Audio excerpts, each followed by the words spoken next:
सच्चिदानन्देश्वराय नमो नमः।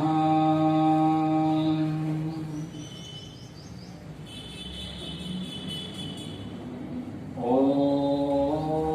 विश्वानि देव सवितर्दुरितानि परासुवा यद्भद्रं तन्न आसुवा। ओंकारबिन्दुसंयुक्तं नित्यं ध्यायन्ति योगिनः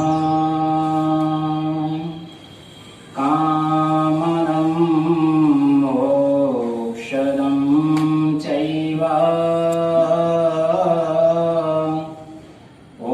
ओंकाराय नमो नमः।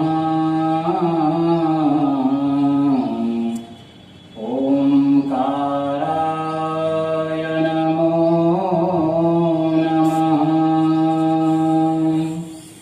ओम शांति शांति शांति।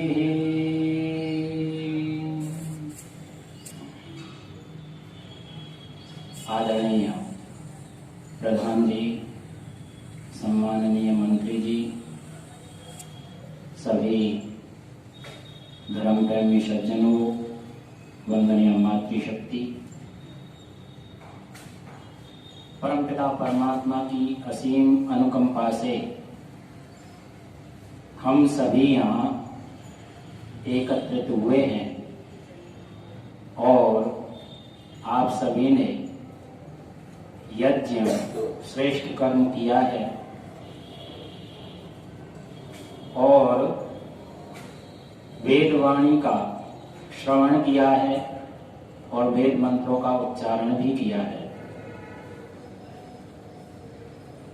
तो यह परमपिता परमात्मा की असीम कृपा है हमारे ऊपर कि हम आज का यह दिन देख सके और इस दिन में पवित्र और श्रेष्ठ कर्म हम कर सके। जब मैं कहीं जाता हूं और किसी व्यक्ति विशेष से चर्चा करता हूं और कहता हूं कि आप आर्य समाज में आइए, वहां प्रतिदिन हवन होता है, प्रवचन होते हैं विद्वानों के, उन्हें श्रवण कीजिए, तो कई लोग तो कहते हैं कि हाँ जी आ जाएंगे, और कई लोग ऐसे कहते हैं कि यह तो कभी सौभाग्य उदय होगा तब हमारा आना हो पाएगा। अभी हमारे कोई पुण्य ऐसे जागृत नहीं हुए हैं कि हम वहां तक पहुंच जाएं। और उल्टा मुझे कहते हैं कि आप सौभाग्यशाली हैं कि आप भगवान के बताए रास्ते पर चल रहे हैं। तो मैंने कहा कि भगवान ने रास्ता तो आपको भी दिखा रखा है और मैं आपके समक्ष कह भी रहा हूं। वह कहते हैं लेकिन विघ्न बाधाएं पड़ जाती हैं, गृहस्थ की जिम्मेदारी है, इसलिए यह सब नहीं हो पाता है अभी। इसलिए हम कह रहे हैं कि अभी हमारा सौभाग्य जागृत नहीं हुआ है।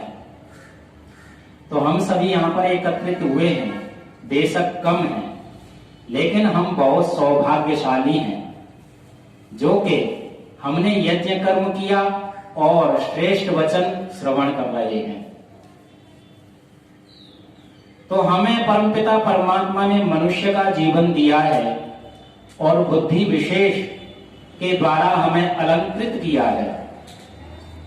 अभी आप हमारे प्रधान जी से सुन रहे थे सत्यार्थ प्रकाश के माध्यम से एक वर्णन आ रहा था, उसमें पठितव्यम तदपि मर्तव्यम, न पठितव्यम तदपि मर्तव्यम, दंत कटाकटेत किम कर्तव्यम।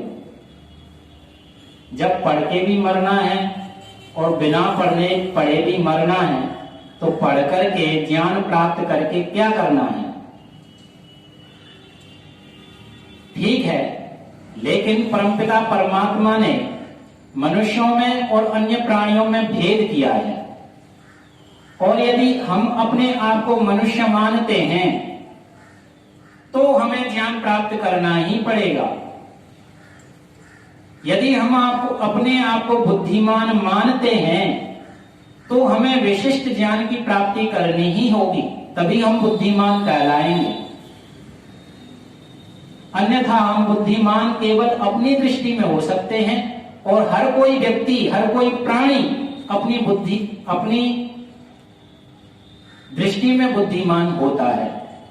लेकिन हमें दूसरों की दृष्टि में बुद्धिमान बनने के लिए ज्ञान प्राप्त करना ही पड़ेगा, अच्छे गुणों को धारण करना ही पड़ेगा। परमपिता परमात्मा द्वारा प्रदत्त वेद ज्ञान को हमें श्रवण करके अपने जीवन में धारण करना ही होगा। अन्यथा जैसे दूसरे प्राणी इस संसार में आते हैं, अपना जीवन व्यतीत करते हैं, और जो शरीर की आवश्यकताएं हैं उन्हें भी वह पूरा करते हैं, खान पान सोना जागना इत्यादि। और ऐसे ही हम मनुष्य भी उन शरीर की इच्छाओं को पूरी करते हैं और संसार से विदाई ले लेते हैं। तो हम में और अन्य प्राणियों में कोई अंतर विशिष्ट न रहेगा। इसलिए हमको मनुष्य होने का गर्व भी होना चाहिए और स्वाभिमान भी होना चाहिए, और मनुष्य होने के नाते हमें विशिष्ट ज्ञान भी प्राप्त करना चाहिए। विशिष्ट ज्ञान वह होता है जिससे हमारा आत्मा तृप्त होता है, जिससे हमारा आत्मा आनंदित होता है। विशिष्ट ज्ञान वह होता है जिससे हमारा आत्मा इस संसार से तर जाता है। विशिष्ट ज्ञान वह होता है जिससे हमारा आत्मा इस संसार के बंधनों को छोड़ देता है। विशिष्ट ज्ञान वह होता है जिससे यह आत्मा जन्म मरण के बंधन से मुक्त हो जाता है। विशिष्ट ज्ञान वह होता है जिससे यह आत्मा परमात्मा में लीन हो जाता है। इसलिए यदि हम अपने आप को मनुष्यों में या अन्य प्राणियों में विशिष्ट कहते हैं तो हमें विशिष्ट ज्ञान की प्राप्ति भी करनी पड़ेगी।